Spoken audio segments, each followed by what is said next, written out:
សួស្តីអ្នកគ្នាវិលត្រឡប់មកកាន់คลิปថ្មីមួយទៀតជាមួយខ្ញុំបាទសង្គមថ្ងៃនេះខ្ញុំមកបង្ហាញអ្នកគ្នាអំពីរបៀប transfer ឯកសារឬក៏ដែលវេឯកសារពីទូរស័ព្ទចាស់មកទូរស័ព្ទថ្មីទូរស័ព្ទនេះខ្ញុំប្រើអស់រយៈពេល2ខែហើយក៏ប៉ុន្តែខ្ញុំមិនទាន់បានវេឯកសារចូលអ្នកគ្នាអញ្ចឹងខ្ញុំនឹងធ្វើការ reset វាមានន័យថា reset វាឲ្យដូចដើមឡើងវិញហើយយើងធ្វើការដាក់ឯកសារពីទូរស័ព្ទចាស់មកទូរស័ព្ទនេះតែម្ដងអញ្ចឹងបើសិនជាអ្នកទូរស័ព្ទរបស់គ្នានឹង active ហើយយើងអាចធ្វើការ reset ម្ដងទៀតក៏បានដែរអ្នកគ្នាអត់បញ្ហាទេតែត្រូវ make sure ថាឯកសារបានផ្ទេរឬក៏បាន save ទុកទូរស័ព្ទអស់ហើយអញ្ចឹងខ្ញុំធ្វើការ reset វាអ្នកគ្នាដោយសារខ្ញុំបាន active វាហើយខ្ញុំធ្វើការ reset វា erase all content តែម្ដងនៅក្នុង setting របស់យើងហ្នឹងកន្លែង general ហ្នឹងអ្នកគ្នាតមកទៀតអ្នកគ្នាធ្វើការចុច continue មកដើម្បីធ្វើការ reset ទូរស័ព្ទយើងហើយបានយើងអាចវេឯកសារពីទូរស័ព្ទចាស់បានអញ្ចឹងយើងចុចតាមហ្នឹងមកគ្នាយើងហើយយើងវាយ passcode ទូរស័ព្ទយើងមកអូខេតទៅពីវាយហើយវានឹងសួរកន្លែងនេះអញ្ចឹងបើកន្លែងនេះយើងចង់ចាំវាក៏បានយើងអត់ទេយើងចង់ skip មកហើយបន្តមកទៀតយើងវាយ password Apple ID យើងមកអញ្ចឹងវានឹងធ្វើការលុបឯកសារក្នុងទូរស័ព្ទដែលយើងបាន active វាមុនមកឬក៏យើងបានប្រើមួយរយៈប៉ុនមកអញ្ចឹងណាដោយសារតែនេះខ្ញុំមកប្រើសាកសិនអ្នកគ្នាអញ្ចឹងបន្ទាប់ពីចេញបែបនេះយើងធ្វើការ active កន្លែង hello នេះយើងធ្វើការ active ទូរស័ព្ទយើងសិនមុននឹងផ្ទេរឯកសារអ្នកគ្នាអញ្ចឹងយើងជ្រើសរកទីតាំងយើងគឺកម្ពុជាអញ្ចឹងខ្ញុំដាក់ Cambodia មកតមកទៀតកន្លែងនេះយើងចុចទំហំយើងយកមួយណាក៏បានដែរ continue មកបន្ទាប់ទៀតវានឹង pop up នៅក្នុង device ចាស់របស់យើងអញ្ចឹងយើងធ្វើចុចកន្លែងនេះក្នុងទូរស័ព្ទចាស់របស់យើងហ្នឹងយើងចុច continue មកអ្នកគ្នាអញ្ចឹងវានឹង load code ឲ្យយើងដើម្បី scan អូខេអញ្ចឹងយើង scan មុខឬក៏វាយpassword ទូរស័ព្ទយើងមកបើសិនជាយើងអត់មាន Face ID អញ្ចឹងណាអញ្ចឹងយើងលើកទូរស័ព្ទចាស់យើងមកដើម្បី scan ពេលឯកសារចូលក្នុងហ្នឹងអញ្ចឹងណាគ្នា អញ្ចឹងយើងធ្វើការ active វាសិន active ទូរស័ព្ទហ្នឹងសិនព្រោះវាមានច្រើនជំហាននេះអ្នកនាងអញ្ចឹងវា load បែបនេះអញ្ចឹងនៅក្នុងទូរស័ព្ទចាស់របស់យើងចុចកន្លែងនេះមកយើងចុច set up for me មកអូខេបន្តមកទៀត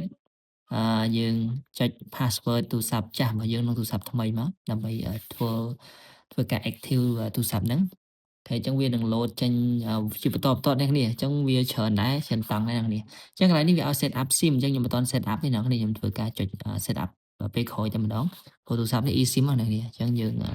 ចាំ set up ពេលក្រោយកុំឲ្យវាកាន់តែយូរអញ្ចឹងណាអញ្ចឹងបន្ទាប់ពី load អញ្ចឹងហើយកន្លែងយើងចុច continue មកតាក់ទងជាមួយនឹង data និង privacy អូខេអញ្ចឹងវានឹង load ទៅផ្ទាំងមួយទៀតហើយយើងនឹងធ្វើការឲ្យយើង set up Face ID អញ្ចឹងកន្លែងនេះខ្ញុំអត់ទាន់ set ទេខ្ញុំដាក់ថា set up later មាន set up ពេលក្រោយទៀតកុំឲ្យវាយូរបន្ទាប់មកកន្លែងនេះសំខាន់ជាងគេអ្នកនាងយើងចុច continue ដើម្បី fill ឯកសារអញ្ចឹងដល់កន្លែងនេះកន្លែងនេះគឺសំខាន់ជាងគេវាធ្វើការ fill ឯកសារអ្នកនាងហើយយើងចុច agree មកទូរស័ព្ទរបស់យើងនឹងធ្វើការវាយឯកសារពីទូរស័ព្ទចាស់មកទូរស័ព្ទថ្មីតែម្ដងអ្នកនាងគ្រាន់តែចាំ plate មកអញ្ចឹងវានឹង load ចេញមកបែបនេះតែបែបនេះទៀតអញ្ចឹងណាអូខេអញ្ចឹងចឹងវាចេញបែបនេះហើយយើងត្រូវចុច continue តទៀតអ្នកនាងហើយយើងបើក location មកដើម្បីឲ្យរូបភាពរូបអីហ្នឹងដោយទាំង location មកអញ្ចឹងខ្ញុំបើក location ហ្នឹងហើយចឹងវានឹងលុបផ្ទាំងបែបនេះដើម្បីឲ្យ pay ដាក់Apple Pay អញ្ចឹងយើងមិនបាច់ទេយើងដាក់ set up later ទៅអូខេហើយយើងចុចកន្លែងនេះnot now ដូចគ្នាកន្លែង Apple Intelligence ក៏ខ្ញុំ set up ពេលក្រោយដែរកុំឲ្យវាយូរបើសិនជាធ្វើតាមវាយូរនេះអ្នកនរគ្នាយូរមែនទេអញ្ចឹងខ្ញុំ set up ពេលក្រោយទៀតអូខេហើយបន្ទាប់មកកន្លែងនេះយើងចង់ set up now ក៏បានឬអត់ទាន់ក៏បានដែរអ្នកនេះសេចចិត្តអញ្ចឹងខ្ញុំអត់យកទេខ្ញុំដាក់ចុច not now អញ្ចឹងមកចាំ set up ពេលក្រោយហើយកន្លែងនេះយើងចុច continue មកអូខេតមកទៀតវានឹងធ្វើការ transfer ឯកសារតាមតែឯកសារតិចឯកសារច្រើនរយៈពេលតាមទាំងអស់នេះអញ្ចឹងសម្រាប់ខ្ញុំតាម20នាទីជាងប្រហែលជាកន្លះម៉ោងព្រោះឯកសារខ្ញុំតែ